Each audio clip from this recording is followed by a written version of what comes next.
Let us discuss the concept of simple microscope or it is called as a magnifying glass. तो अभी आज का जो video होगा उसमें हम लोग प्रॉपरली ऑप्टिकल इंस्ट्रूमेंट्स जितने भी हमें एग्जाम के लिए जरूरी है वो सारे प्रॉपरली देखेंगे। मैं आपको एग्जैक्टली बताऊंगा। अगर ये क्वेश्चन एग्जाम में आते हैं तो 3 मार्क के लिए आते हैं, तो अगर 3 मार्क के लिए या फिर 2 मार्क का एडिशनल न्यूमेरिकल इसमें दे दिया तो टोटल 5 मार्क का हो जाएगा। डिफरेंट बोर्ड्स के हिसाब से इसका जो नंबरिंग है वो अलग अलग होता है, लेकिन मोस्टली ये 3-4 मार्क के लिए क्वेश्चन पूछते हैं। प्रॉपर उसमें डायग्राम एक्सपेक्टेड होता है, एक्सप्लेनेशन चाहिए, डेरिवेशन चाहिए, तो स्ट्रेट फॉरवर्ड है, कुछ ज्यादा घुमा के नहीं है। तो अगर ये अच्छे से लिख दिया पूरा स्कोर आपको मिल जाता है। तो यहाँ पे हम लोग सिंपल माइक्रोस्कोप पढ़ेंगे, कंपाउंड माइक्रोस्कोप पढ़ेंगे, टेलीस्कोप पढ़ेंगे, फिर न्यूटन का रिफ्लेक्टिंग टेलीस्कोप पढ़ेंगे, है ना। तो बहुत अच्छी चीज है, आपको प्रॉपरली मैं डायग्राम्स के साथ बताऊंगा और एग्जाम में ये जो बड़े बड़े डायग्राम्स है वो किस तरह से ड्रॉ करने हैं कम टाइम में, इसके ट्रिक्स भी बताऊंगा। So let us discuss simple microscope or it is called as the magnifying glass. Simple microscope और मैग्नीफाइंग ग्लास ये जनरली आप कहाँ पे यूज करते हो, ये सबसे पहली चीज है कि नहीं। तो आपने देखा होगा घड़ी की दुकान में जाओ जहां पे वॉच को रिपेयर करते हैं ना, तो वो जो अंकल होते हैं ना, तो वो आंख को एक छोटा सा लेंस लगाते हैं। तो वो जो लेंस है उससे वो घड़ी को देखते हैं, तो घड़ी के जो छोटे छोटे वार्ड्स भी होते हैं ना वो भी उनको बड़े बड़े दिखाई देते हैं, और उसमें अगर कुछ रिपेयरिंग करना है, कुछ एडजस्टमेंट करना है तो वो आराम से कर सकते हैं। ये पहला एग्जाम्पल हो गया। एग्जाम्पल नंबर 2, ज्वेलरी शॉप में जाओ, है ना। तो ज्वेलरी शॉप में मान लो कोई तो एक ऐसी ज्वेलरी है जिसमें ना बहुत छोटा छोटा वर्क है और वहां पे कुछ टूट चुका है या उसको बनाना है, तो वो टाइम पे जो ज्वेलरी शॉप में भी ये जो लेंसेस होते हैं उसको यूज करते हैं। तो कभी कभी वो अंकल इस तरह से देखते हैं या फिर आंख को ही वो लगाया जाता है कि नहीं। और एक एग्जाम्पल देखते हैं हम लोग, लाइक लैबोरेटरी में बेसिक एज अ लेंस भी ये यूज होता है। तो ये कुछ एप्लीकेशंस हो गए सिंपल माइक्रोस्कोप के। प्रॉपरली 1 by 1 इसका डायग्राम, एक्सप्लेनेशन और डेरिवेशन पार्ट हम लोग अभी देखेंगे। सबसे पहले देखते हैं इसका डायग्राम कैसा होगा। आपको एक लेंस यूज करना है, तो यहाँ पे जो भी लेंस यूज करना है वो हमें convex kind of a lens use करना है। So convex kind of lens use करने के बाद हमें जो ऑब्जेक्ट है वो फोकस के आगे रखना है। तो यहाँ पे मैंने ये जो पूरा डायग्राम है इसमें सबसे पहले आप ब्लैक लाइंस देखोगे और उसके बाद रेड लाइंस के बारे में हम लोग बात करेंगे। तो सपोज ए बी ये ऑब्जेक्ट है मेरे पास, तो ऑब्जेक्ट से ऑल पॉसिबल, अगर पॉइंट ए कंसीडर करते तो ऑल पॉसिबल डायरेक्शन में लाइट रेज जाएंगे, है ना। मतलब अगर इसके ऊपर लाइट गिरती है तो यहां से ऑब्जेक्ट ए से सब जगह पे लाइट के रेज जाते हैं पॉइंट ए से। तो यहां से 2 रेज के बारे में हम लोग बात करेंगे। सबसे पहला पैरेलल टू प्रिंसिपल एक्सिस, है ना। तो यहां से प्रिंसिपल एक्सिस से गया और ये फोकस से जाएगा। दूसरा ये सेंटर से जाएगा, सीधा निकल जाएगा। अभी ये जो 2 रेज है इसको अगर आप पीछे खींचते हो तो ये एक पॉइंट पे मिलते हैं और ये हो गया पॉइंट ए डैश। तो ए डैश क्या हो गया, ए जो है इसका इमेज आपको ए डैश में मिलेगा। अभी अगर आपने यहाँ पे कोई तो एक पॉइंट कंसीडर किया, यहां से अगर आपने सेम प्रोसीजर फॉलो किया, that is a ray parallel to principal axis, और उसके बाद सेकंड रे सेंटर से जा रहा है और वो पॉइंट को अगर आपने पीछे खींचा तो आपको यहाँ पे किधर तो उसका वर्चुअल इमेज ऐसा आपको मिलेगा वो स्पेसिफिक पॉइंट का।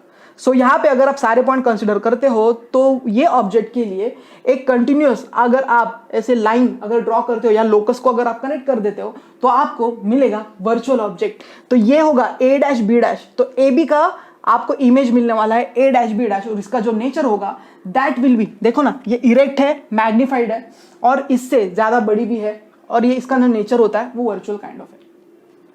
1 by 1 बाकी की चीजें देखते हैं। अभी हमें क्या करना है, हमारे पास अभी 2 एंगल्स है, एक है अल्फा एंड दूसरा है बीटा। अभी क्वेश्चन ये आता है अगर हमें मैग्निफिकेशन पढ़ना है ये स्पेसिफिक केस में तो हमें एक एडजस्टमेंट करनी पड़ती है। अभी देखो ना यहां से अगर पर्सन देख रहा है ना, तो आपने ये देखा होगा लैब में कि जब भी पर्सन देखता है तो उसको वो एडजस्ट करता है। तो जब वो एडजस्ट किया जाता है ना तो लेंस और ये यहां तक का जो डिस्टेंस होता है, मतलब आई से लेके ये प्रॉपर डिस्टेंस जो होता है वो एक least distance of distinct vision होता है। Least distance of distinct vision क्या होता है ये आपने स्कूल में देखा है। देखो ना, आप ऐसी बुक पकड़ो, बहुत ज्यादा दूर पकड़ोगे तो आप रीड नहीं कर पाओगे, बहुत नजदीक पकड़ोगे तो भी आप वर्ड्स को रीड नहीं कर पाओगे। एक स्पेसिफिक डिस्टेंस पे रखो और नॉर्मल ह्यूमन आई के लिए वो अप्रॉक्सीमेटली 24-25 सेंटीमीटर तक होता है। तो इसको बोलते हैं least distance of distinct vision. Anyways, तो यहां से यहां तक जो इमेज का डिस्टेंस है उसको हम लोग वी बोलेंगे, है कि नहीं। और यहाँ पे v को हम लोग d से रिप्रेजेंट कर रहे हैं। ये हो गया मेरा u, दैट इज ऑब्जेक्ट का डिस्टेंस। अभी हमें क्या करना है, हमें कुछ एडजस्टमेंट करनी है डायग्राम के अंदर। हम क्या करेंगे, ये जो AB है ना, ठीक है, उतना ही इक्विवेलेंट पोर्शन यहाँ पे लेंगे और उसको हम लोग बोलेंगे A1 B डैश, और उसके बाद ये डॉटेड लाइंस हम लोग यहाँ पे ज्वाइन कर देंगे और यहाँ पे हमें 2 एंगल्स मिलेंगे, एक होगा अल्फा एंड दूसरा होगा आपका एंगल बीटा। अब ये एडजस्टमेंट क्यों की गई है, क्योंकि हमें अल्टीमेटली मैग्निफिकेशन फाइंड करना होता है। तो मैग्निफिकेशन के लिए हमारे पास क्या होता है, देखो ना, ये मेरे पास इमेज है, ये मेरा ऑब्जेक्ट है। तो अगर हम लोग इमेज अपन ऑब्जेक्ट के लिए कुछ बनाते हैं, रेशो बनाते हैं, तो हमारा काम आसान होगा। और अगर हमारे पास एंगल्स है तो हम लोग certainly sine theta, cos theta, tan theta ये यूटिलाइज करके मैग्निफिकेशन को इजीली फाइंड आउट कर सकते हैं, है ना। तो अभी मैंने जितना भी बड़बड़ किया, जो भी मैंने बोला है, वो आपको एक्सप्लेनेशन पॉइंट्स में लिखना होता है। 3-4 पॉइंट्स आपको लिखने होते हैं। देखो 3-4 मार्क के लिए अगर क्वेश्चन आ रहा है तो जो पेपर चेक करने वाले पर्सन है वो एक्सपेक्ट करेंगे कि आप अच्छा खासा लिखो उसमें, ठीक है ना। और ये सब जो लिखने होता है ना, इसके लिए ज्यादा टाइम नहीं लगता। एक बार आपकी अच्छी प्रैक्टिस हो गई, ये डायग्राम आपने 3-4 बार रफली बना दिया अपने घर पे, तो फिर आपका काम आसान होता है। एनीवेज, अब ये डायग्राम कैसे बना है, ठीक है ना। अभी देखो यहाँ पे आपके पास ये आपकी आंसर शीट है, समथिंग लाइक दिस, है ना। यहाँ पे तो आपका वो ऐसा पोर्शन होता है जहाँ पे आप कुछ लिखते नहीं हो, तो बच्चा इतना ही। तो यहाँ पे आपने हेडिंग दे दिया, है ना, और यहाँ पे इतने पोर्शन में आपको ये डायग्राम ड्रॉ करनी होती है। तो यही तो चैलेंज है ना। अगर नहीं तो दूसरी एक टेक्निक बताता हूँ, क्या करो पता है क्या। ये अगर पेज है आपके पास, ठीक है, तो डायग्राम को आप इस तरह से बनाओ, ये पूरा स्क्वायर लो और डायग्राम को ये जो है ना ऐसा हॉरिजॉन्टल बनाओ, मतलब लाइक ये आपका लेंस होना चाहिए, समझ रहे हो, ये ऑब्जेक्ट, ये इमेज, समथिंग लाइक दिस। तो ऐसे भी बना सकते हो, ऐसे भी बना सकते हो, जैसे आपको चाहिए। अगर बहुत बड़ी डायग्राम है तो इस तरह से बनाओ, ठीक है, लेकिन प्रोपोर्शनेट बनाओ। बहुत ज्यादा अगर बड़ी बड़ी लाइन्स आप निकालोगे तो उससे ज्यादा टाइम भी आपका वेस्ट होगा, है ना। तो ये बात आप थोड़ा दिमाग में रखो। तो सबसे पहले क्या करना है, आपको सबसे पहले लेंस बनाना है और उसके बाद प्रिंसिपल एक्सिस बनाना है। स्टेप नंबर 1 क्या करना है, लेंस बनाना है और उसके बाद प्रिंसिपल एक्सिस आप ड्रॉ करोगे। ये होने के बाद आपको क्या करना है, ऑब्जेक्ट ड्रॉ करना है AB। तो ऑब्जेक्ट ड्रॉ करने के बाद इससे 2 रेज जाएंगे, एक फोकस से जाएगा और दूसरा सेंटर से जाएगा। देखो ये स्टेप नंबर 2। और उसके बाद ये जो 2 रेज है उससे आप पीछे खींचो डॉटेड लाइन, ये बनेगा आपका A'। तो जहां पे A' मिलता है वहां से एक सीधी लाइन खींच देना, ठीक है ना। तो ये बनेगा आपका A', B', ठीक है। अभी इसका जितना हाइट है उतना इक्विवेलेंट पॉइंट यहाँ पे मार्क करो और यहाँ पे एक एरो डाल दो, that will B A1, B'। तो अभी यहाँ पे यहाँ से यहाँ तक डॉटेड लाइन और ये सीधा खींच दो, तो ये बन जाएगा आपका अल्फा, ये बन जाएगा आपका बीटा। ओके, उसके बाद U V = D F F', ये सारी चीजें लिख दो और उसके बाद I ड्रॉ करो। तो क्या करना है, यहां से स्टार्ट करनी है डायग्राम। कुछ बच्चे इधर से स्टार्ट करते हैं, काम खराब होता है, डायग्राम कभी बनता ही नहीं है, टाइम वेस्ट हो जाता है, क्योंकि प्रैक्टिस नहीं होती और पता नहीं होता है ना। आगे जाके और कंपाउंड माइक्रोस्कोप भी देखना है, टेलीस्कोप भी देखना है, तो उसके डायग्राम्स कंपैरेटिवली डिफिकल्ट होते हैं ड्रॉ करने के लिए। तो एग्जाम में अगर ऐसे क्वेश्चन आते तो वो चाहते हैं कि आप टाइम स्पेंड करो अननेसेसरी, तो इसके लिए तो ऐसे सारे क्वेश्चन दिए जाते हैं। तो लेकिन वहां पे अगर प्रैक्टिस कर दिया आपने तो पूरे के पूरे मार्क्स आप पेश कर सकते हो। एनीवेज, एक्सप्लेनेशन में देखते हैं क्या लिखना है। जो डायग्राम में दिख रहा है वही सेम आपको लिख के आना है। लेट F और F, ये F है और ये F है, तो ये 2 प्रिंसिपल फोकाई है। C का मतलब है optical centre of a lens. तो आपको ऑब्जेक्ट AB दिया है, so we have kept object AB between C and F and it is perpendicular to principal axis. Next point है मेरे पास, A' B' represents virtual image which is erect and magnified as well. Point number 4, I is held at least distance of distinct vision. तो least distance of distinct vision ये क्या होगा आपका CB', ठीक है, और CB' को आप क्या बोल रहे हो, D. Point number 3, so magnification power of simple microscope is angle subtended by an image and object on eye when both are kept at a least distance of distinct vision from eye. तो magnification, ये वाला जो question है, ये definition exam में वो पूछते हैं। कभी कभी सिर्फ इतना ही पूछते हैं, डायग्राम ड्रॉ करो और डेफिनेशन लिखो। कभी कभी बोलते हैं डेफिनेशन लिखो और उसके साथ एक न्यूमेरिकल दे देते हैं। तो मतलब ये पूरा जो है उसके ऊपर 1-2 मार्क के लिए भी क्वेश्चन बना सकते हैं। हमें पता होना चाहिए कि किधर कैसा क्वेश्चन आता है, और ये पता कैसे चलेगा, प्रीवियस ईयर क्वेश्चन पेपर से। तो अगर आपने प्रीवियस ईयर क्वेश्चन पेपर अच्छे से देखे तो आपको पूरा अंदाजा आ जाएगा कि वो पूछ क्या रहे हैं और किस टाइप के क्वेश्चन आ सकते हैं। तो एनीवेज, मैग्नीफाइंग पावर का मतलब क्या होता है, in case of simple microscope angle subtended by an image and object. देखो, angle subtended by an image and object on eye when both are kept at a least distance of distinct vision. तो हमें image और object के बीच का angle use करना है। तो हमारे पास बीटा एंड अल्फा, ये 2 चीज है ना। तो अभी हमने क्या डिस्कस किया, अभी हमने डायग्राम देखा और एक्सप्लेनेशन का पार्ट देखा। Let us discuss the derivation part. तो यहां पे देखते हैं derivation. So by definition magnifying power क्या होता है, रेशो सबटेंडेड बाय, यहां पे देखो, angle of ratio subtended by an image and object on I. So image and object, so beta upon alpha. तो ये बन गया मेरा m की value. So for small angles express in radiance tan theta की जगह पे थीटा लिख सकते हो, tan अल्फा की जगह पे अल्फा लिख सकते हो, tan बीटा की जगह पे बीटा लिख सकते हो। सो अल्टीमेटली यहाँ पे बीटा के जगह पे tan बीटा लिखा जा सकता है और अल्फा की जगह पे tan अल्फा लिखा जा सकता है। तो अभी हमें बीटा है हमारे पास और अभी हमारे पास अल्फा है, तो ये दोनों की वैल्यूज जब भी हम सब्स्टिट्यूट करेंगे तो हमें हमारी काम की कुछ ना कुछ चीज मिलेगी। सो एनीवे सबसे पहले देखते हैं ट्रायंगल एबीसी। देखो ट्रायंगल एबीसी, एबीसी, एबीसी है हमारे पास। तो ट्रायंगल एबीसी में tan बीटा की वैल्यू क्या होगी, AB अपॉन CB, है ना। तो AB अपॉन CB, तो ये ऑब्जेक्ट के लिए tan बीटा यूज किया, है ना।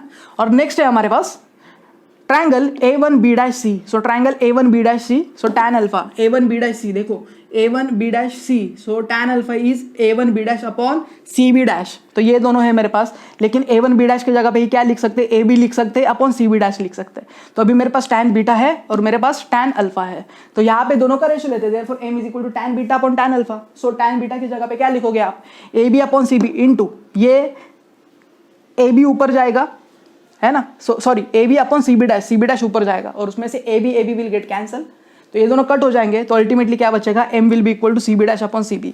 अभी CB' की जगह पे क्या लिख सकते हैं, CB' की जगह पे क्या लिख सकते हो, v, लेकिन साइन कन्वेंशन -v और इसके जगह पे -u, तो लिख दिया -v upon -u which is equal to v upon u। तो ये मुझे मिल गई m की वैल्यू। अभी ये स्पेसिफिक केस में CB को आपको लिखना पड़ेगा। CB क्या रिप्रेजेंट करता है, CB' रिप्रेजेंट करता है -v, that is the distance of image from C, and CB is -u distance of object from C। तो यहां तक हम लोग ने क्या किया, m की वैल्यू निकाली in terms of v and u, है ना। तो v और u के टर्म्स में हम लोग m की वैल्यू निकाल सकते हैं। नेक्स्ट स्टेप देखते हैं, हमारे पास लेंस मेकर इक्वेशन है, लेंस का फॉर्मूला है हमारे पास। So 1 upon v minus 1 upon equal to 1 upon f। So यहाँ पे क्या करते हैं, मल्टीप्लाई करो v से both the side. So 1 minus v upon equal to v upon f। तो यहाँ पे v अपॉन u को क्या लिखा, m लिखा है ना। तो यहाँ पे m equal to 1 minus v upon f। तो ये इक्वेशन हमें मिला। अभी हम लोग क्या करेंगे, यहाँ पे सब्स्टिट्यूट करेंगे v के जगह पे -d। तो v के जगह पे अगर -d सब्स्टिट्यूट करोगे तो m की वैल्यू मिलेगी, m will be equal to 1 plus d upon f। And ये हो गया आपका required equation of a magnifying power in case of a simple microscope. अगर ये स्पेसिफिक इक्वेशन अगर आप देखते हो तो f की वैल्यू अगर आप कम करते जाते हो तो m की वैल्यू आपकी बढ़ती जाएगी, बिकॉज d तो आपका कांस्टेंट है, उसको आप चेंज नहीं कर सकते, है कि नहीं। So as focal length decreases m increases. तो जितना छोटा फोकल लेंथ होगा उतना हम लोग बोलेंगे मैग्नीफाइंग पावर ज्यादा है। तो ये हो गया एक quick derivation. Let's have a quick recap. Derivation में क्या किया हम लोग ने, ट्रायंगल एबीसी कंसीडर किया जहां से हम लोग ने tan बीटा की वैल्यू निकाली, उसके बाद A1B'C निकाला, उससे हम लोग ने tan अल्फा की वैल्यू निकाली। m is equal to tan beta upon tan alpha, tan beta की वैल्यू डालो, tan अल्फा की वैल्यू डालो, सब्स्टिट्यूशन करो, v और u के टर्म्स में फाइनल आंसर लेके आओ। So m is equal to v upon u। उसके बाद लेंस का फॉर्मूला यूज करना है, 1 upon f is equal to 1 upon v minus 1 upon u, correct है ना। ओके, तो सब्स्टिट्यूट करो वैल्यू, फाइनल आंसर लेके आओ। So final answer m equal to 1 plus d upon f। तो d का मतलब है least distance of distinct vision, f है आपका फोकल लेंथ। तो जितना छोटा फोकल लेंथ होगा उतना m की वैल्यू आपकी ज्यादा होने वाली है। Okay, so it was a quick recap. Application देखते हैं। स्टार्टिंग में ही देखे हम लोगों ने, वॉच मेकर्स जो वॉच बनाते हैं या उसको रिपेयर करते हैं, वहां पे ये लेंस यूज होता है। ज्वेलरी में होता है, ज्वेलरी शॉप में, मतलब अगर कोई भी ज्वेलरी का छोटा पार्ट जूम करके देखना है तो उसके लिए ये यूज होता है। साइंस लैब में भी सिंपल माइक्रोस्कोप का यूज होता है। तो अभी हम लोग ने सिंपल माइक्रोस्कोप बहुत अच्छे से देखा है और ये आप अपने जिंदगी में नहीं भूलोगे और एग्जाम के लिए हमें पूरा का पूरा स्कोर लेके आना है। Let us discuss the next important part, that is compound microscope. Compound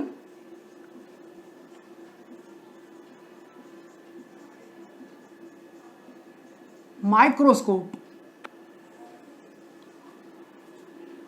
compound microscope ये एक इंपॉर्टेंट क्वेश्चन हो सकता है, 3-4 मार्क के लिए क्वेश्चन आता है। कभी कभी सिर्फ इसका डायग्राम ड्रॉ करने के लिए बोलते हैं। तो डिपेंडिंग ऑन जो भी बोर्ड के आप स्टूडेंट हो तो उसके हिसाब से ये क्वेश्चन 3-4 मार्क के लिए पूछते हैं, 5 मार्क्स तक ये क्वेश्चन आता है। तो वो क्या एक्सपेक्ट करते हैं कि आप प्रॉपर डायग्राम ड्रॉ करो, उसका एक डेरिवेशन लिख के आओ। तो मोस्ट ऑफ द बच्चों का प्रॉब्लम ये क्वेश्चन में होता है कि वो डायग्राम ड्रॉ नहीं कर पाते, या फिर डायग्राम ड्रॉ करते हैं वो प्रोपोर्शनेट नहीं होती, है ना। तो प्रोपोर्शनेट डायग्राम नहीं बनती, कभी कभी पूरा पेज भर जाता है, 1-2 बार रफ कर देते हैं। उसमें अगर एग्जाम का टाइम देखते हो तो 5-6 मिनट उसमें चले जाते हैं और उसके बाद भी उनका आंसर रेडी नहीं होता। तो मैं सबसे पहले आपको टेक्निक बताऊंगा कि डायग्राम ड्रॉ कैसे करना है। स्टेप्स आप ध्यान में रखो, पहले आप डायग्राम ड्रॉ करना सीखो, उसके बाद डेरिवेशन तो मतलब लाइक बाएं हाथ का खेल हो जाएगा आपके लिए, है ना। तो सबसे पहले देखते हैं डायग्राम किस तरह से ड्रॉ करना है। देखो यहाँ पे जब भी डायग्राम ड्रॉ करना है ना, तो एक पहले क्वेश्चन पूछता हूँ आपको। मान लो ये आपका पेज है, समथिंग लाइक दिस, ठीक है। तो आप डायग्राम कैसे ड्रॉ करोगे, ऐसे ऐसे ड्रॉ करोगे इतने स्पेस में, मतलब लाइक ऐसे, या फिर ये पूरा पेज यूज करोगे और ऐसे हॉरिजॉन्टल डायग्राम ड्रॉ करोगे। कैसे करोगे, सॉरी वर्टिकल कैसे करोगे? पहले एक क्वेश्चन का आंसर दो, अपने आप से बताओ, ऐसे करोगे या फिर ऐसा पूरा स्पेस यूज करके करोगे? तो अगर पूरा स्पेस यूज कर सकते हो आप करो, ठीक है, ओके। तो ये सबसे पहली चीज हो गई। अभी देखते हैं कि ये डायग्राम ड्रॉ करने की तरीका क्या है। सबसे पहले क्या करोगे आप, अगर ये पेज लिया है ना आपने, ठीक है, उसको ऐसे घुमाओ और एक हॉरिजॉन्टल लाइन बनाओ सबसे पहले। तो जो भी पेज, जैसे भी आपको करना है, ऐसे करो, जो भी करना है, सबसे पहले एक हॉरिजॉन्टल लाइन बना लो, पहली चीज। दूसरी चीज, डायग्राम स्टार्ट कहां से करोगे? यहां से करोगे, है कि नहीं? तो जब भी यहां से डायग्राम ड्रॉ करोगे ना तो 100% गलत करोगे, यहां से नहीं करना है आपको, ठीक है। आपको क्या करना है, आपको जब भी डायग्राम ड्रॉ करोगे तो सबसे पहले यहां से एक थोड़ा सा स्पेस छोड़ के एक वर्टिकल लाइन बना दो। तो सबसे पहले एक डॉटेड वर्टिकल लाइन बनाओ। लेंस बनाना नहीं है स्टार्टिंग में, लेंस स्टार्टिंग में बनाओगे काम खराब होने वाला है 100%। तो ये डॉटेड लाइन बनाओ। ये डॉटेड लाइन बनाने के बाद ये पॉइंट से एक डॉटेड लाइन पीछे खींचते जाओ जहां तक आपको खींचना है, और ये सब फेंट काम होना चाहिए। देखो ये डॉटेड लाइन पॉइंट C2 से आपने ऐसे ड्रॉ की, ओके। ये होने के बाद ये पॉइंट से डॉटेड लाइन यहां पे बनाओ, और उसके बाद सेकेंड डॉटेड लाइन यहां से यहां पे बनाओ। तो अभी तक क्या किया हम लोगों ने, 3 डॉटेड लाइन के बारे में बात की। सबसे पहले एक वर्टिकल लाइन तो बनाई, उसके बाद ये एक लाइन ड्रॉ की, उसके बाद ये पॉइंट से ये एक डॉटेड लाइन ड्रॉ की, जो ये वर्टिकल पॉइंट लाइन को एक पॉइंट पे मिलती है, यहां से एक ड्रॉ की जो ये वर्टिकल लाइन को थोड़ी सी नीचे मिलती है, ठीक है। अब ये लाइन को आप आगे लेके जाओ, कोई दिक्कत नहीं, यहां तक किसी को कुछ प्रॉब्लम नहीं होना चाहिए, ठीक है, ओके। ये होने के बाद क्या करोगे आप, ये पॉइंट कंसिडर करो, ठीक है। यहां से एक सीधी लाइन बनाओ, बनाते जाओ। तो ये जो सीधी लाइन अपने हॉरिजॉन्टल प्रिंसिपल एक्सिस को जहां पे भी टच करेगी वो होगा आपका सेंटर। तो ये होगा आपका ऑब्जेक्टिव का पोजीशन। तो जहां से ये लाइन प्रिंसिपल एक्सिस को कट करेगी तो वो पॉइंट होगा आपका ऑब्जेक्टिव लेंस का सेंटर। उसके बाद इसके नीचे वाली जो लाइन है वो आप ऐसे डॉटेड लाइन के ऊपर से सीधा लेके जाओ, और यहाँ पे ये जो सेंटर मिला था यहाँ से वर्टिकल लाइन खींच दो, यहाँ तक आप वो लाइन को लेके आओगे यहाँ से, और उसके बाद ये जो लाइन है that will be parallel to principal axis. समझा आपको?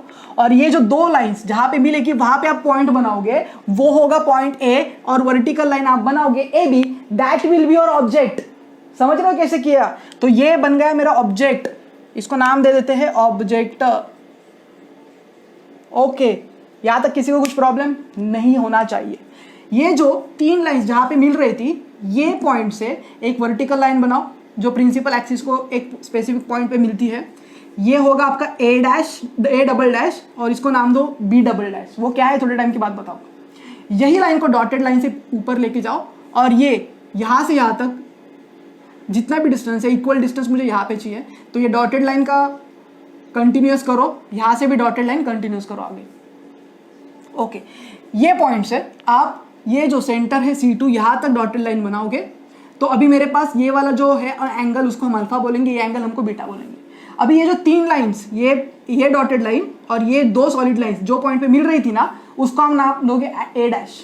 तो उसको आपने नाम दिया ए डैश। यहाँ से एक वर्टिकल लाइन बनाओ, तो ये होगा आपका ए डैश और ये बी डैश। डायग्राम हो रहा है क्या क्लियर? थोड़ा थोड़ा दिमाग में इस तरह से बनाते हैं, ऐसे बनाओगे तो जल्दी होगा, गलत नहीं होगा, कभी भी गलत नहीं होगा। एनीवेज, तो अभी हम लोग देखते हैं 1 बाय 1 कि यहाँ पे क्या सीन है, तभी जाके आपको समझेगा, ओके। तो यहाँ पे मेरे पास सबसे पहले तो एक ऑब्जेक्ट था, है ना। यहाँ से रेज आएंगे, दैट विल बी पैरेलल, सबसे पहला तो पैरेलल टू प्रिंसिपल एक्सिस, है ना। आफ्टर रिफ्रैक्शन ये सीधा सीधा चला जाएगा, और ये जहाँ से भी जाएगा ये सीधा नीचे आपके पास निकल जाएगा ये। उसके बाद सेकेंड रे जो है वो सेंटर से जाएगा, सीधा निकल जाएगा। ये दोनों रे एक स्पेसिफिक पॉइंट पे मिलेंगे, और वो जो पॉइंट होगा ए डैश, वो होगा इमेज ऑफ ऑब्जेक्ट ए। तो पॉइंट ए की इमेज आपको ए डैश पे मिलेगी। अगर आपने ए बी के ऊपर दूसरे कोई भी पॉइंट कंसीडर किए और सेम प्रोसेस किया, दैट इज एक रे पैरेलल बनाओ, उसको लेके जाओ, और सेकंड सेंटर से लेके जाओ, उधर लेके जाओ, तो ये दूसरे पॉइंट कंसीडर करके भी अगर आपने लाइट रेज बनाई तो वो एक स्पेसिफिक पॉइंट पे मिलेंगे। एंड अगर सारे पॉइंट्स कंसीडर करोगे तो आपको भी ऐसे इक्विवेलेंट कंटिन्यूअस ऐसे पॉइंट मिलेंगे, और उसको अगर आप कनेक्ट करोगे तो आपको मिलेगी image A dash B dash. तो सबसे पहले ऑब्जेक्ट ए बी की एक इमेज मिली ए डैश बी डैश जो उल्टी थी, है ना, इन्वर्टेड है, रियल है, ठीक है, आप इसको स्क्रीन के ऊपर ले सकते हो, तो उल्टी इमेज हमें यहां पे मिल गई। एनीवेज अभी हमें क्या करना है, अभी हमारे पास ये सेकेंड चीज है, लेकिन सबसे पहले यहां पे देखो एक चीज हम लोग ने नहीं बनाई अभी तक, और इसको हम लोग बोलेंगे लेंस। तो सबसे पहले एक लेंस बना लेते हैं यहां पे, जो हम एंड में काम कर रहे हैं। वेरी गुड, तो ये बन गया देखो मेरा लेंस, और ये जो लेंस है इसको हम बोलेंगे ऑब्जेक्टिव लेंस। समझ गई बात आपको कैसे किया है? तो यहाँ पे आपने ऑब्जेक्टिव लेंस बनाया, लेंस सबसे आखिर में बनाया कॉन्सेप्ट समझने के बाद। सिमिलरली यहाँ पे मुझे आई पीस, ये भी तो एक लेंस है, तो इसके लिए भी एक सही डायग्राम ड्रॉ करते हैं, कंप्लीट कर देते हैं इसको। यहाँ से यहाँ तक बनाओ, उसके बाद यहाँ से यहाँ तक नीचे लेके जाओ। सिमिलरली यहाँ से यहाँ तक बनाओ, और उसके बाद यहाँ से यहाँ तक इसको नीचे लेके जाओ। कितना आसान हो गया। अगर स्टार्टिंग में ही बनाते तो कुछ समझता ही नहीं है, आपको काम खराब हो जाता है कि नहीं। ओके, तो यहां तक हम लोग ने अभी तक क्या डिस्कस किया, ऑब्जेक्ट ए बी का ए डैश बी डैश ये इमेज है। अभी हमें क्या करना है, ये आई पीस को इस तरह से एडजस्ट करना है, ये आई पीस को इस तरह से एडजस्ट करना है कि ये जो फाइनल इमेज मिली है ना, ये आई पीस का जो फोकस है उसके आगे हो। अगर आई पीस के फोकस के आगे अगर आप रखोगे तो ये लेंस है और इसका मैग्निफिकेशन हमें मिल सकता है। तो जो सिंपल माइक्रोस्कोप अभी जस्ट थोड़े टाइम पहले पढ़ा था, देखो ना क्या किया था वहां पे। सिंपल माइक्रोस्कोप में क्या था, ऐसा एक लेंस था, इधर ऑब्जेक्ट था और इसका इमेज आपको इधर मिल रहा था, है कि नहीं। सेम सेटअप है लेकिन सिर्फ उल्टा है और कुछ नहीं, है कि नहीं। तो यहाँ पे आपने आई लेंस यूज किया, और ये जो ए डैश बी डैश है वो अभी ऑब्जेक्ट के जैसा काम करेगा। किसके लिए, ये आई पीस के लिए। फिर यहां से आपको जो करना है करो, यहां से ऑब्जेक्ट लाइट रेज लो, ये देखो यहां से एक लाइट रे गई, यहां से गिरने के बाद रिफ्रैक्ट हो गई, यहां से भी ये जाने के बाद रिफ्रैक्ट हो गई, और सेम लाइन को अगर आप पीछे खींचोगे तो अल्टीमेटली आपको लगेगा कि ये एक स्पेसिफिक पॉइंट पे मिल रही है, और ये जो पॉइंट है वो ए डबल डैश हम बोलेंगे। ए डबल डैश क्या है, ए double dash is image of A dash. और यहाँ पे अगर आपको ऐसा पैरेलल रेस करके भी करना है तो कर सकते हो, कोई दिक्कत नहीं, सारे पॉइंट्स आके इधर ही मिलेंगे। तो रेडीमेड अगर हमारे पास रहे उसको यूज करते हैं, अगर नहीं आपको ऐसा पैरेलल करके करना है तो भी कर सकते हो आप, कोई टेंशन नहीं। और ये सेंटर वाला तो आपके पास है ही, तो सबको अगर आप पीछे खींचोगे तो अल्टीमेटली क्या मिलने वाला है आपको, ये ए डबल डैश पॉइंट मिलने वाला है। अभी ये जो ऑब्जेक्ट है सेकेंड केस के लिए जो हम लोग ए डैश बी डैश को कंसीडर कर रहे हैं, यहाँ पे अगर आप कोई दूसरा पॉइंट भी लोगे ना और वहां से भी सेम प्रोसेस करोगे ना, तो आपको यहाँ पे किधर तो पॉइंट मिलेगा, और थोड़ा ऊपर लो, और ये सारे पॉइंट्स आपको मिलते जाएंगे अगर रिस्पेक्टिव अलग अलग पॉइंट्स आप लोगे तो। सो यहाँ पे सारे कंटिन्यूअस डॉट्स मिलेंगे आपको, इसको अगर आप कनेक्ट करोगे तो आपको ए डैश बी डैश की फाइनल इमेज मिलेगी A double dash B double dash. तो ये देखो ना, मैग्नीफाइड है और बड़ी है as compared to A dash B dash. और अगर हम लोग ओरिजिनल ऑब्जेक्ट देखते हैं ए बी, तो उससे तो ये कई ज्यादा बड़ी है। तो अगर इसके हिसाब से देखेंगे तो ये उल्टी दिखाई दे रही है ना, और बहुत ज्यादा बड़ी भी है। लेकिन इसके हिसाब से देखोगे तो सेम हाइट में है, या सेम उसके ही नीचे, मतलब उसके साथ ही है, ऐसा हम लोग बोल सकते हैं। अभी क्वेश्चन ये आता है कि यहाँ पे आई पीस से हम लोग इसको किस तरह से देख सकते हैं या कब देख सकते हैं। तो आपने अपने कॉलेज में देखा होगा, आपने लाइक बायोलॉजी के प्रैक्टिकल में ये चीज देखी होगी, अगर नहीं तो स्कूल टाइम में देखा होगा। आप एक ग्लास की प्लेट लेते हो, है ना, उसके ऊपर एक छोटी सी स्पेसिस रखते हो जिसको आपको ऑब्जर्व करना है, उसके ऊपर आप थोड़ा सा लिक्विड रखते हो, उसके ऊपर और एक ग्लास की छोटी सी पट्टी रख देते हो, है ना, और उसके बाद वो जो पूरा सेटअप है आप एक माइक्रोस्कोप के अंदर देखते हो। और जब भी माइक्रोस्कोप के अंदर देखते हो तो उसको आप ऐसे घुमाते हो। घुमाने से क्या होता है, आप अपना आई जो है वो least distance of distinct region पे लेके आते हो, और तभी जाके ये जो इमेज है वो आपको क्लियर और बड़ी दिखाई देती है। अदरवाइज थोड़ा सा आगे करो ब्लर दिखाई देगी, थोड़ा सा पीछे करो एडजस्टमेंट को तो भी आपको सही नहीं दिखाई देगा, है ना। तो हमें क्या करना है, ये जो फाइनल इमेज है वो डी लिखा हमने, at least distance of distinct region from eyepiece, है कि नहीं। और अभी हमें क्या करना है, अभी हमारे पास ये जो फाइनल एंगल है वो तो हमें बीटा पता चला। बीटा क्या है, जो फाइनल इमेज है उसका एंगल आई पीस के साथ। तो अभी हमारा क्वेश्चन ये होता है कि ऑब्जेक्ट भी तो चाहिए हमें, तो हमें क्या करना पड़ता है, ये जो ऑब्जेक्ट है ये उठा के हम लोग यहाँ पे रख देंगे। तो A1 B डबल डैश ये क्या होगा आपका ऑब्जेक्ट, सिंस हमें अल्फा और बीटा के बीच में रिलेशन चाहिए, तो दैट्स वाई ये डॉटेड लाइन आगे करके हम लोग A1 B double dash and A dash B dash एक ही लाइन पे ले रहे हैं। So it will work as a object, it will work as a image, and ultimately magnification कितना है ये हमें इजीली पता चलेगा। तो ये होगा आपका अल्फा, ये हो गया आपका बीटा, ठीक है। तो अभी तक हम लोग ने क्या पढ़ा, अभी तक हम लोग ने सिर्फ और सिर्फ डायग्राम को बहुत अच्छे से देखा है। और ये डायग्राम किसका था, ये डायग्राम था कंपाउंड माइक्रोस्कोप का। Late us discuss the explanation part for compound microscope. तो अभी आपको जितना भी दिख रहा है ना, वो अभी हमें एक्सप्लेनेशन के हिसाब से लिखना पड़ेगा। 3-4 लाइंस में लिखो और खत्म कर दो बात को। तो सबसे पहले देखो आपको क्या करना है, as shown in a figure A B represents an object, और यहां पे जो ऑब्जेक्ट रखोगे वो टाइनी ऑब्जेक्ट लेना है आपको, छोटा सा object. It is kept perpendicular to principal axis, and यहां पे आपके पास एक ऑब्जेक्टिव लेंस है, और यहां पे जब आप ऑब्जेक्ट रखोगे तो फोकस के पीछे रखोगे, ठीक है. फोकस के आगे रखते तो फिर यहाँ पे आपको ऐसा वर्चुअल इमेज दिखाई देता. हमें ये रियल इमेज चाहिए क्योंकि हमें इसे और मैग्नीफाई करना है, तो डबल मैग्निफिकेशन कर रहे हैं हम लोग यहाँ पे, है ना. So A B is a tiny object kept perpendicular to principal axis and object is kept beyond F naught. तो ये हो गया मेरा पॉइंट 1. ये मैंने वर्ड्स लिखे हैं कुछ, आप इसको स्टेटमेंट फॉर्म में कन्वर्ट कर सकते हो, उतना इंग्लिश तो आपको आता है ना. So point number 2, we get real inverted and enlarge image. We get real inverted and enlarge image A dash B dash from objective lens. So हमें ए डैश बी डैश एक real inverted and enlarge image मिल चुकी है.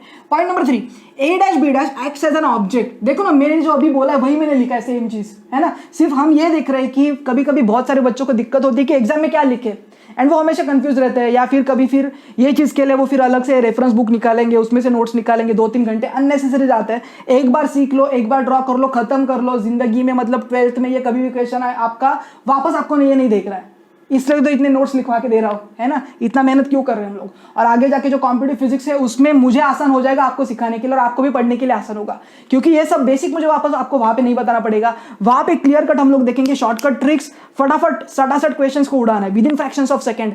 तो उसके लिए कुछ basic भी तो पढ़ना पड़ेगा, और इसके लिए पहले हम लोग बोर्ड स्ट्रॉन्ग कर रहे हैं, है ना. सो ये कॉन्सेप्ट बिल्डर सीरीज है जो आपको बहुत काम में आने वाली है. Anyways, let's come back. A dash B dash acts as a object for eye lens and final image A double dash B double dash. ये जो मिली है आपको A double dash B double dash, ये आपको मिली है least distance of distinct vision. LDDV से मैंने लिखा है least distance of distinct vision. इसको हम लोग बोलेंगे D. It is erect and large with respect to A dash B dash. It is erect and large with respect to A dash B dash, but it is inverted. It is inverted with respect to AB, और ये large भी है. तो ये हम लोग ने लिखा पॉइंट नंबर 3. पॉइंट नंबर 4, ये क्वेश्चन एग्जाम में आता है, तो यहाँ पे मैं इंपॉर्टेंट लिख देता हूं. इंपॉर्टेंट पूछते हैं magnifying power of a compound microscope को डिफाइन करो, डायग्राम ड्रॉ करो एंड मैग्निफिकेशन का फाइनल आंसर लिखो, खत्म, है ना. तो ये स्पेसिफिक केस में देखो क्या होगा. Magnification power of a compound microscope is defined as ratio of angles obtained at eye by final image to angles obtained by object when both are kept at a least distance of distinct vision from eye. तो देखो ना, यहाँ पे क्या किया है, angles obtained at eye by the final image. तो final image से आई के लिए कौन सा एंगल है, ठीक है, और ऑब्जेक्ट ने कौन सा एंगल बनाया, तो बीटा अपन अल्फा का रेशियो लेना है हमें, है ना. तो ये जो चीज है जो हम लोग मैथमेटिक्स में पढ़ते हैं, सेम चीज उन्होंने डेफिनेशन के फॉर्म में लिखी है. ये आपको याद करना है. याद करना क्या है, फॉर्मूला से भी आप लिख सकते हो, ये सिंपल है. तो ये अभी तक हमने क्या देखा, एक्सप्लेनेशन का पार्ट देखा. Let's come to the derivation part. So point number 1, so by definition magnifying power for the compound microscope is given by m is equal to beta upon alpha. Second, for small angles expressed in a radian, tan theta को approximately theta लिखा जा सकता है, tan beta को approximately beta लिखा जा सकता है, tan अल्फा को अप्रोक्सीमेटली अल्फा लिखा जा सकता है. सो हमारे पास क्या है, बीटा अपन अल्फा. तो बीटा की जगह पे क्या लिखेंगे, tan बीटा. अल्फा की जगह पे क्या लिखेंगे, tan अल्फा. एनीवेज, सो यहाँ पे देखो triangle A double dash B double dash C2, देखो किधर है, A double dash B double dash C2. ये आपको क्या देगा, tan बीटा. तो tan बीटा क्या होगा, this upon this. So A double dash B double dash upon C2 B double dash. ये बन गया आपका tan बीटा का value. So tan beta A double dash B double dash upon C2 B double dash. तो ये बन गया first. Next देख से triangle A1 B double dash C2, A1 B double dash C2. ये आपको अल्फा की वैल्यू देगा. तो tan अल्फा की वैल्यू क्या होगी, A1 B double dash upon C2 B double dash. One more time, A1 B double dash upon C2 B double dash. तो यहाँ पे लिखो A1 B double dash upon C2 B double dash. तो अभी tan alpha tan beta मिल गया. अभी क्या करना है, ये जो दो वैल्यूज है वो इक्वेशन 1 में सब्स्टिट्यूट करो. Therefore m is equal to tan beta upon tan alpha. So A double dash B double dash upon C2 B double dash into C2 B double dash upon A1 B double dash. ये दोनों equation को substitute किया. Cut क्या होगा, cut हो रहा है क्या कुछ, यस हो रहा है. तो कट करते हैं इसको, C2 B double dash C2 B double dash गया. तो बचेगा क्या, A double dash B double dash upon A1 B double dash. Okay, अभी हमें क्या करना है, देखो मुझे ये एक मिला है और ये एक मिला है, लेकिन मुझे मैग्निफिकेशन का आंसर नहीं मिला. तो अभी हम क्या करेंगे, ये जो A डैश B डैश है ना उसको भी यूज करेंगे. कैसे, देखो यहाँ पे मुझे क्या मिल रहा है, A double dash B double dash upon A1 B double dash मिल रहा है. तो which is equal to A double dash B double dash divide और मल्टीप्लाई करो A डैश B डैश से. तो जब भी आप डिवाइड और मल्टीप्लाई करोगे तो AB और A डैश B डैश के बीच में हमें रिलेशन पता है, और A dash B dash upon A double dash B dash के बीच में हमें रिलेशन पता है। तो ये क्या होगा, सबसे पहला होगा मैग्निफिकेशन ऑफ ऑब्जेक्टिव और सेकंड क्या होगा, मैग्निफिकेशन ऑफ आई पीस। तो मल्टीप्लीकेशन हम करवा सकते हैं। तो यहाँ पे A double dash B double dash ये क्या है, magnification of eyepiece, A dash B dash upon A B क्या है, मैग्निफिकेशन ऑफ ऑब्जेक्टिव, है ना। और ये A one B double dash की जगह पे ए बी लिखा जा सकता है। तो ये सब्स्टिट्यूट किया हमने और final answer M is equal to M ही एम नॉट। तो ये है मैग्निफिकेशन का formula. Here M represent A double dash B double dash upon A dash B dash, magnification produced by eye lens. And next है मेरे पास M naught which is equal to A dash B dash upon A B, magnification produced by objective lens. यहां तक किसी को कुछ problem है क्या? होना भी नहीं चाहिए भाई, इतना सिंपल करके पढ़ा है, आना ही चाहिए आपको। पॉइंट नंबर 6, एम ई की जगह पे क्या लिखोगे, 1 plus D upon F E. ठीक है, तो आई पीस के लिए ये है और ये फॉर्मूला अभी अभी हम लोग ने सिंपल माइक्रोस्कोप के लिए भी पढ़ा है। तो 1 plus D upon F E से रिप्रेजेंट करते हैं, लेकिन एम ऑब्जेक्टिव के लिए आप लिख सकते हो A dash B dash upon A B, so which is given by V not upon minus U naught, है ना। तो यहां से यहां तक का जो डिस्टेंस है उसको हम लोग वी नॉट बोलते हैं। चलो लिख भी देते हैं इसको यहाँ पे। तो ये होगा आपका यू नॉट और यहां से यहां तक ये होगा आपका वी नॉट। ओके, तो ये लिख दिया आपने। तो एक पॉजिटिव होगा, ये नेगेटिव होगा। So M is equal to 1 plus D upon F E, V not upon minus U naught. लेकिन मैग्निफिकेशन जब भी हम लोग कैलकुलेट करते हैं तो उसका मॉड लिया जाता है। So v not upon mod of you not 1 plus D upon F E. तो हमें पॉजिटिव वैल्यू चाहिए। तो ये क्या बन गया, ये बन गया मैग्निफिकेशन का formula, m is equal to v not upon mod u not 1 plus D upon F e. D का मतलब least distance of distinct vision, f e आपका आई पीस का फोकल लेंथ है। और एप्लीकेशंस क्या है, बहुत सारे छोटे छोटे पार्टिकल्स को देखने के लिए साइंटिफिक लैबोरेटरीज में कंपाउंड माइक्रोस्कोप को यूज किया जाता है। Let's have a quick recap. अभी तक हम लोग ने क्या पढ़ा, अभी तक हम लोग ने ये पूरा डायग्राम कैसे ड्रॉ करते हैं वो देखा, एक्सप्लेनेशन खुद के लैंग्वेज में किस तरह से करना है वो देखा। उसके बाद डेरिवेशन में सबसे पहले हम लोग ने C2 B double dash A double dash के बारे में देखा, उससे हमने tan बीटा की वैल्यू ली, A double dash B double dash हमने C2 B डबल डैश, उसके बाद tan अल्फा की वैल्यू ली A1 B double dash C2 से। So A1 B double dash upon C2 B double dash, दोनों का रेशो लो, कट करो। सो यहाँ पे एडजस्टमेंट करनी है, A dash B dash divide और मल्टीप्लाई करना है। सो M की वैल्यू मिलेगी m e m not, m e magnification by eyepiece, m not magnification by objective. तो यहाँ पे एम ई और एम नॉट के जगह पे आप सब्स्टिट्यूट कर सकते हो 1 plus D upon F E और V not upon minus U naught. So final answer M is equal to positive चाहिए, तो V not upon mod of you not 1 plus D upon F E. तो ये बन गया magnification power produced by compound lens. I hope so कि compound microscope जो भी है वो आपको बहुत अच्छे से समझा है। Let us discuss the next part, next optical instrument, and it is astronomical telescope. Astronomical telescope कहाँ पे यूज होता है ना।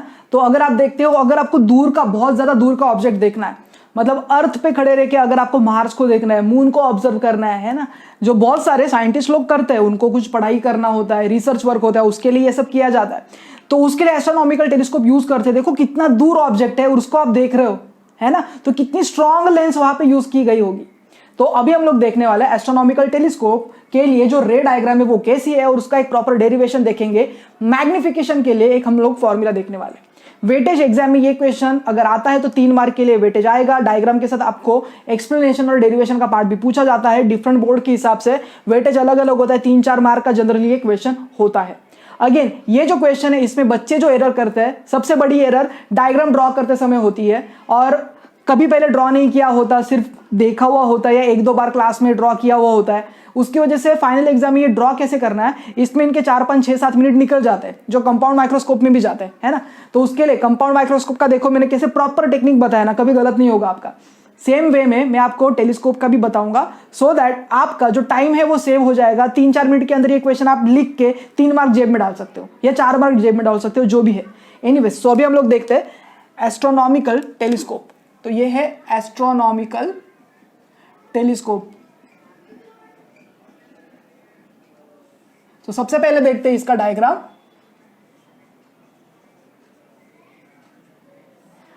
ये एस्ट्रोनॉमिकल टेलीस्कोप का जब आप डायग्राम ड्रॉ करोगे, आपको एक बात ध्यान में रखनी है, आप शुरुआत कहां से करोगे।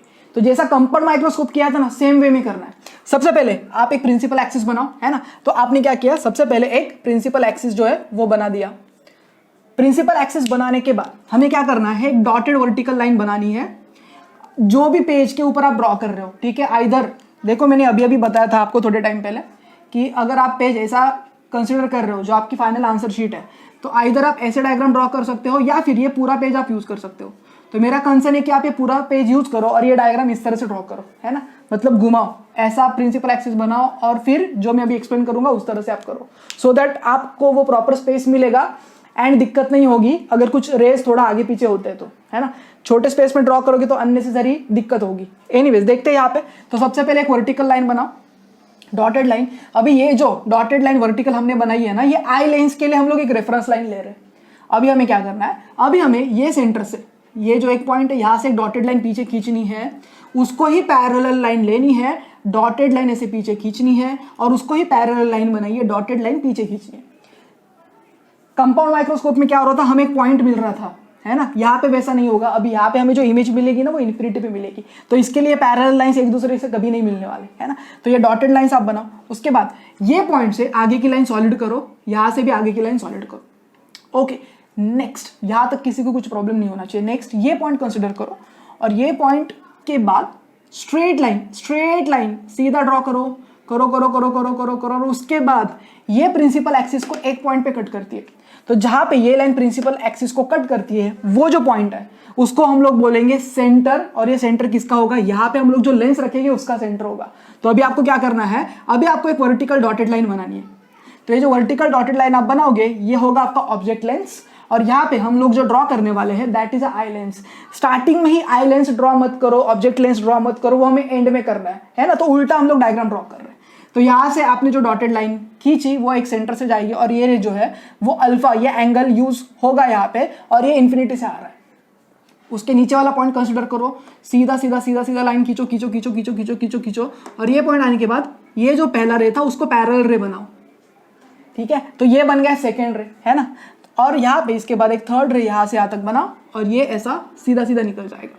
तो अभी ये सारे रे जो पॉइंट पे मिल रहे हैं वो जो पॉइंट होगा that will be A dash. और ये ए डैश क्या है, A dash is image of object जो इन्फिनिटी पे है ना। तो उसकी हमें एक रियल इमेज जैसा कुछ तो मिल रहा है, उल्टी इमेज मिल गई हमें, तो ए डैश ये तो हमें मिल गया।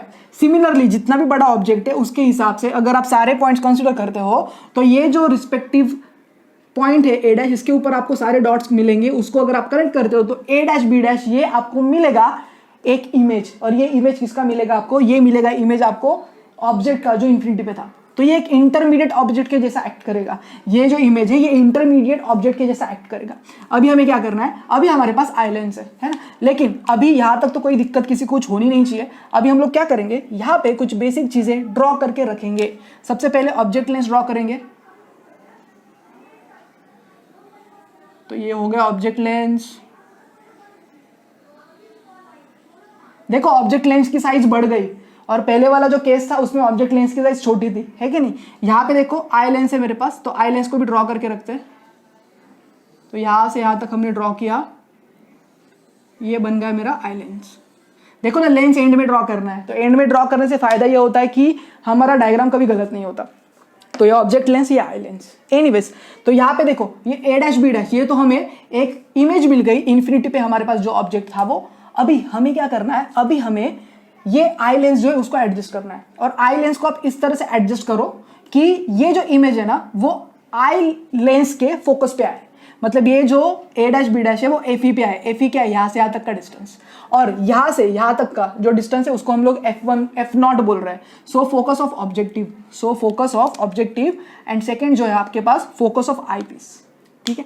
तो अभी हमारे पास एंगल अल्फा है और सिमिलरली हम एंगल बीटा भी देखना है। एनीवेज, तो अभी हमारे पास अल्फा है, अभी हमारे पास बीटा है, और ये यूज करके हम लोग मैग्निफिकेशन के इक्वेशन को प्रोसीड करेंगे। और यहाँ से ये सारी चीजें आप देख कहाँ से रहे हो, ये आप आए हैं उससे देख रहे हो। एनीवेज, तो ओवरऑल देखना कैसे है ये चीज को एक बार देख लेते हैं। ऑब्जेक्ट आपका इन्फिनिटी से यहाँ से पैरेलल रेज आए, ये आपके ऑब्जेक्ट लेंस पे गिरे, ये जो गिर रहे थे तभी एंगल बने अल्फा। यहाँ से सारे रे आगे गए रिफ्रैक्ट होके, यहाँ पे जो एंगल होगा अगेन ये अल्फा होगा। ये सारे एक पॉइंट पे मिलेंगे, वो पॉइंट को बोलेंगे A dash. A dash is a image of A जो आपका इन्फिनिटी पे है। और उसके बाद आपने सारे पॉइंट्स को कनेक्ट किया और अभी आप आई लेंस को इस तरह से एडजस्ट कर रहे हो सो दैट यहाँ पे ए डैश और बी डैश जो है वो उसके फोकस पे है। और यहाँ से अगर आपने रेस कंसिडर किए होते ना, हम क्या कर रहे थे, हमेशा पैरेलल रे ले रहे थे। तो यहाँ से लेंस को पैरेलल रे ऐसा ड्रॉ करते हैं, सेंटर से भी ड्रॉ करते हैं, और उसको अगर आप पीछे खींचते तो भी वो डॉटेड ही होता। तो ऑलरेडी हमारे पास ये दो रेज है, इसके लिए हम लोग क्या कर रहे हैं, वो वाला जो पोर्शन होता है ना जो हम लोग रेस के लिए देखते हैं, parallel to principal axis, centre से जा रहा है, वो हम कंसिडर नहीं कर रहे हैं। ऑलरेडी हमारे पास 2 रेज है, उसको यूज करके भी हमारा काम हो रहा है। सो फाइनली में जो हमें मिल रही है दैट इज इन्फिनिटी, और फाइनल ऑब्जेक्ट भी आपका कहां पे होगा, it will be at infinity. तो अभी यहाँ पे हम लोग देखते हैं, जो मैंने अभी बड़बड़ किया, जो मैंने बोला, उसको हम लोग अभी एक्सप्लेनेशन के टर्म्स में देखेंगे। So point number 1, parallel beam of a light, ठीक है, comes from astronomical object which is situated at infinity, falls on objective lens at an angle alpha. ठीक है, तो यहाँ पे जो एंगल बन रहा है, यहाँ पे एंगल बनेगा अल्फा। ओके, पॉइंट नंबर 2 देखते हैं, a dash b dash is a real inverted and diminished image. A dash b dash is a real inverted diminished image of due to object length. तो ये बन गया मेरा point number 2। Point number 3 देखते हैं, eyepiece is adjusted in such a way that a dash b dash comes at focal length of a eyepiece. So eyepiece is adjusted in a such a way that a dash b dash comes at the focus of a eyepiece. Point number 4, final image is a highly magnified. Final image is a highly magnified. It is a erect with respect to a dash b dash and is inverted with respect to object. तो final image जो आपको मिलने वाली है वो बहुत ज़्यादा बड़ी होगी, और a dash b dash के हिसाब से देखेंगे तो इरेक्ट होगी, लेकिन मेन ऑब्जेक्ट के हिसाब से देखोगे तो ये इन्वर्टेड होगी, है ना। तो अभी हमने क्या किया, अभी हमने एक्सप्लेनेशन का पार्ट देखा। अभी हम लोग देखते हैं magnifying power of astronomical telescope, इसका डेफिनेशन। और यहाँ पे मैं इंपॉर्टेंट मार्क करता हूँ बिकॉज ये जो चीज़ है वो एग्जाम में 1-2 मार्क के लिए डेफिनेशन के लिए भी पूछते हैं, ठीक है। So magnifying power of astronomical telescope is a ratio of angle subtended at eye by final image to angle subtended at object when final image and object both are at infinity from the eye. One more time, magnifying power of astronomical telescope is a ratio of angle subtended at eye by final image to angle subtended at object when final image and object both are at infinity from the eye. तो यहाँ पे infinity होगा, previous cases में देख रहे थे हम लोग list distance of distinct vision, है कि नहीं। Okay, so let's have a quick recap. हमने क्या किया, सबसे पहले हम लोग ने डायग्राम देखा, उसके बाद एक्सप्लेनेशन देखा, और उसके बाद हम लोग ने magnifying power of astronomical telescope का डेफिनेशन देखा। लेट अस डिस्कस इसका डेरिवेशन का पार्ट। देखो डेरिवेशन में क्या करना है, सबसे पहले point number 1, by definition magnification power of astronomical telescope m is equal to beta upon alpha, है ना। So angle subtended by image to the angle subtended by an object to the eyepiece when both are kept at infinity, है ना, तो दोनों infinity पे। So for small angles expressed in a radian, tan theta is approximately equal to theta, tan alpha approximately equal to alpha, and tan beta is approximately equal to beta। तो यहाँ पे ये जो बीटा और alpha, इसके जगह पे आप क्या लिख सकते हो, tan बीटा लिख सकते हो, और अल्फा के जगह पे tan अल्फा लिख सकते हो। तो अभी हमारा काम ये है कि अल्फा और बीटा की वैल्यूज निकालें। अभी सबसे बड़ा क्वेश्चन है कि अल्फा और बीटा रखे कहाँ पे, है ना। तो यहाँ पे देखो दोनों इन्फिनिटिव है, तो ऑब्जेक्ट भी इन्फिनिटी और फाइनल इमेज भी इन्फिनिटी पे मिलने वाली है। तो अगर हम लोग ऐसा कंसिडर करें तो ये होगा मेरा अल्फा, है ना। और यहां से देखो, अगर मैं यहां से देखूं तो इन्फिनिटी पे मुझे दिखेगा इमेज को, तो ये इमेज जो भी होगा वो इन्फिनिटी पे बनेगा, तो एंगल होगा बीटा। तो अभी क्वेश्चन ये आता है कि अल्फा और बीटा के बीच में रिलेशन कैसे निकाले, क्योंकि यहाँ पे तो हमारे पास कुछ भी नहीं है, ट्रायंगल है ही नहीं। तो हमारा काम क्या है कि कुछ भी यूज करके ट्रायंगल बनाओ, ठीक है। तो रेडीमेड ट्रायंगल देखो, अगर ये अल्फा है तो ये भी अल्फा होगा, है कि नहीं। तो ये ट्रायंगल यूज कर सकते हैं हम लोग। एंड सेकंड केस में अगर ये बीटा है मेरे पास, तो ये वाला ट्रायंगल यूज कर सकते हैं। तो हो गया हमारा काम, अल्फा मिल गया, बीटा मिल गया।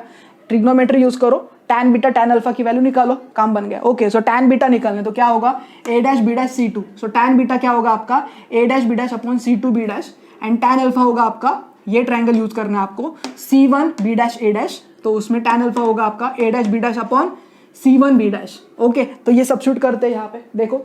So triangle a dash b dash c2 is equal to tan beta a dash b dash upon c2 b dash, and a dash b dash c1 equal to tan alpha a dash b dash upon c1 b dash। तो ये substitute किया हम लोग ने जो भी है।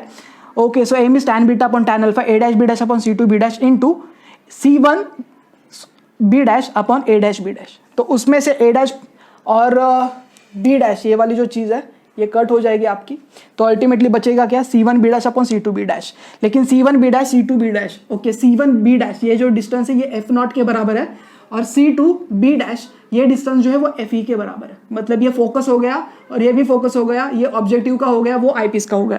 So m is equal to f0 upon fe। तो यहाँ से यहाँ तक अगर कंसिडर करो तो पॉजिटिव, और i के लिए अगर काउंट करते हो तो नेगेटिव। सो f0 अपॉन minus fe, so f not is a focal length of objective lens, f is a focal length of eye lens. Negative sign क्या रिप्रेजेंट करता है? Final image is inverted with respect to object. तो यहाँ पे आपको जो भी image मिलेगी वो उल्टी दिखाई देने वाली है। लेकिन अगर हमें एम की वैल्यू बढ़ानी है तो हमें क्या करना पड़ेगा? एफ ई को छोटा रखना पड़ेगा और एफ नॉट को आप बढ़ा सकते हो, है कि नहीं? तो जितना बड़ा आपका फोकल लेंथ ऑब्जेक्टिव का होगा उतना अच्छा मैग्निफिकेशन आपको मिलेगा। एट द सेम टाइम आप आई लेंस का भी फोकल लेंथ कम कर सकते हो, है कि नहीं? सो डेरिवेशन में हम लोग ने क्या पढ़ा? डेरिवेशन में हम लोग को अल्फा और बीटा की वैल्यू निकालनी थी। ऑब्जेक्ट आपका इन्फिनिटी पे है, सो दैट्स वाई ये एंगल अभी अल्फा मिला और ये एंगल हमारे पास इमेज जो इन्फिनिटी तक जाएगी तो हमें बीटा मिल रहा है। सो हम लोग क्या करेंगे? अल्फा को यहाँ पे शिफ्ट करो क्योंकि ये भी अल्फा होगा। ये दो ट्रायंगल चूज करो, tan अल्फा tan बीटा की वैल्यू निकालो, m is equal to tan beta upon tan alpha, respective values को सब्स्टिट्यूट करो। फाइनल आंसर आपको जो भी मिलने वाला है m is equal to f not upon minus f e. Negative sign क्या रिप्रेजेंट कर रहा है? ओरिजिनल ऑब्जेक्ट के हिसाब से फाइनल इमेज जो है वो इन्वर्टेड होगी, उल्टी होगी, है कि नहीं? तो ये था complete derivation about astronomical telescope. इसका एप्लीकेशन क्या होगा? ये जनरली लैब्स में यूज होता है और अगर आपको दूर का ऑब्जेक्ट देखना है ना, तो वहां पे ये यूज होता है। तो खगोल शास्त्र जो होता है जिसमें आपको दूर दूर के ऑब्जेक्ट्स को बहुत अच्छे से देखना है, मार्स को ऑब्जर्व करना है, मून को ऑब्जर्व करना है या सेलेस्टियल बॉडीज को देखना है, तो उसके लिए एस्ट्रोनॉमिकल टेलीस्कोप यूज करते हैं। Late us discuss the next part, that is reflecting type telescope.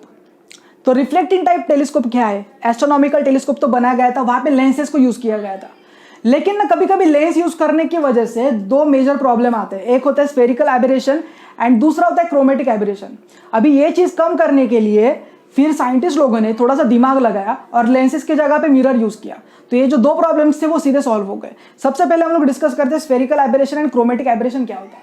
मान लो यहाँ पे मेरे पास, कहाँ पे दिखाओ आपको? ओके ठीक है, यहाँ पे देखो। सपोज मेरे पास यहाँ पे एक ऐसा लेंस है कि नहीं, और हमें पता है व्हाइट लाइट अगर एक प्रिज्म के थ्रू जाती है, मतलब एक मटेरियल के थ्रू जाती है, तो 7 डिफरेंट कलर्स में ये आपको स्प्रेड हुई दिखाई देगी, विबगियर ये सीक्वेंस होगा ना। यस, तो जब भी यहाँ पे मान लो यहाँ से ऐसा कुछ पैरेलल रेज आ रहा है, समथिंग लाइक दिस, और जब भी ये यहाँ से रिफ्रैक्ट होंगे और एक पॉइंट पे मिलेंगे, समथिंग लाइक दिस, तो ये लेंस परफेक्ट है, कोई दिक्कत नहीं। लेकिन जब भी लेंस में प्रॉब्लम होता है ना, तो क्या होता है पता है? ये जो सारे पॉइंट्स है या रेज जो है वो एक जगह पे नहीं आएंगे, ये 7 डिफरेंट कलर्स में स्प्रेड होंगे। तो ऐसा कुछ आपको दिखाई देगा, something like this, something like this, है ना। तो विबगियर के हिसाब से डिपेंडिंग ऑन अ वेवलेंथ आपको यहाँ पे विबगियर की पूरी सीक्वेंस दिखाई देगी। तो 7 डिफरेंट कलर्स दिखाई देंगे अलग अलग। तो मान लो पहला अगर वॉयलेट कंसीडर करें तो लास्ट वाला रेड होगा। मैं एग्जांपल दे रहा हूं आपको, है कि नहीं। तो डिपेंडिंग ऑन द फ्रीक्वेंसी या वेवलेंथ, उसके हिसाब से आपको ये पता चलेगा कि ये जो पॉइंट है वो कौन से कलर का होगा। तो 7 डिफरेंट कलर्स आपको दिखाई देते हैं। तो chromatic related to colour. Next देखो मेरे पास क्या है, स्फेरिकल एबरेशन में क्या सीन होता है। देखो मेरे पास एक लेंस है सेम, है ना, और यहां से मान लो हम लोग लाइट के रेज लेते हैं हम लोग, जो कोई भी ऑब्जेक्ट्स के थ्रू आ रहा है। तो ये टाइप ऑफ एबरेशन में आपका जो फाइनल इमेज है वो फोकस पे नहीं होता, provided this is the convex lens. ये इधर किधर तो बन जाएगा फोकस के पहले, कुछ रेज फोकस पे बन जाएंगे, कुछ रेज इसके थोड़ा सा आगे बन जाएंगे। तो मतलब ओवरऑल जो इमेज होगी ना वो सही ढंग से नहीं बनेगी, जो एक्चुअल में ऐसे कुछ बननी चाहिए थी, समथिंग लाइक दिस। एक पॉइंट पे आके मिल जाओ, ऐसा नहीं हो रहा है, अलग अलग पॉइंट्स पे वो हो रहा है। तो ये जो दो टाइप की इश्यूज है उसको सॉल्व करने के लिए मिरर यूज किया जा सकता है। ओके, तो सबसे पहले देखते हैं रिफ्लेक्टिंग टाइप टेलीस्कोप क्या होता है। सो objective lens is replaced by concave parabolic mirror. It is a free from chromatic and spherical aberration. तो क्रोमेटिक एंड स्फेरिकल एबरेशन क्या है ये आपको पता चला। ये देखो कलरफुल अगर बन रहा है तो क्रोमेटिक, और अगर ऐसा कुछ बन रहा है तो इसको हम लोग बोलेंगे स्फेरिकल एबरेशन। और ये जनरली किधर दिखाई देता है, लेंस में दिखाई देता है। कभी कभी लेंस मटेरियल अगर परफेक्ट यूज नहीं किया तो उसकी वजह से ये प्रॉब्लम्स आते हैं। Okay, point number 2, image form is a much brighter as compared to astronomical telescope and high resolving power होती है as compared to refraction type of telescope. तो जो पहला वाला टेलीस्कोप था वो रिफ्रैक्शन टाइप का था, है ना, रेज को रिफ्रैक्ट हो रहा था, यहाँ पे रिफ्लेक्ट होगा। तो फर्क है ना दोनों में। इसको कैसिग्रेनियन टेलीस्कोप भी बोलते हैं, जो पहला टेलीस्कोप हम लोग पढ़ेंगे। एनीवेज, अभी यहाँ पे जितने भी टेलीस्कोप यूज करेंगे उसके कुछ एडवांटेजेस होते हैं, थोड़े टाइम के बाद देखेंगे। सबसे पहले देखो यहाँ पे जो डायग्राम है मेरे पास, ऐसा कुछ तो सरफेस है, इसमें हम लोग ने सबसे पहले एक ऑब्जेक्ट मिरर यूज किया है, ठीक है। तो वो पैरेलल रेज जो डिस्टेंट स्टार से आएंगे वो सबसे पहले ये मिरर के ऊपर गिरेंगे। ये वाला जो सेक्शन है ना बड़ा, तो यहाँ पे हमारे पास एक बड़ा सा मिरर है, उसके सेंटर में आईपीस को फिक्स कर दिया है। क्यों? क्योंकि रेज को देखना है ना, बाद में जाके इमेज देखनी है। उसके बाद यहाँ पे हमारे पास सेकेंडरी मिरर है, तो यहाँ से जो भी रेज रिफ्लेक्ट होंगे वो यहाँ पे फाइनल मिलने से पहले ही बीच में सेकेंडरी मिरर लगा दिया सो दैट और एक बार रिफ्लेक्ट होंगी, है ना। तो और एक बार इसको रिफ्लेक्ट करके प्रॉपरली इसको आई पीस के थ्रू देखा जा सकता है। तो ये एक बेसिक डायग्राम, इसको और अच्छे से देखते हैं। देखो सी पैराबोलिक कॉनकेव रिफ्लेक्टर है हमारे पास, ये 200 इंच अप्रोक्सीमेटली होता है। इसके यहाँ पे एक नैरो होल होता है सेंटर में जहाँ पे आई पीस को फिक्स किया जाता है।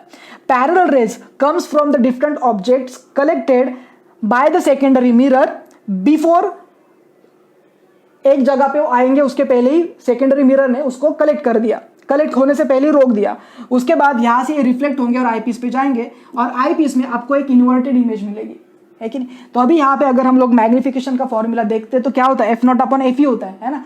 लेकिन ये ऑब्जेक्टिव जो है FO ऑब्जेक्ट मिरर, उसके जगह पे हम लोग R/2 सब्स्टिट्यूट करेंगे, क्योंकि हमें पता है ऑब्जेक्टिव मिरर का जो फोकल लेंथ होता है वो R/2 होता है ना।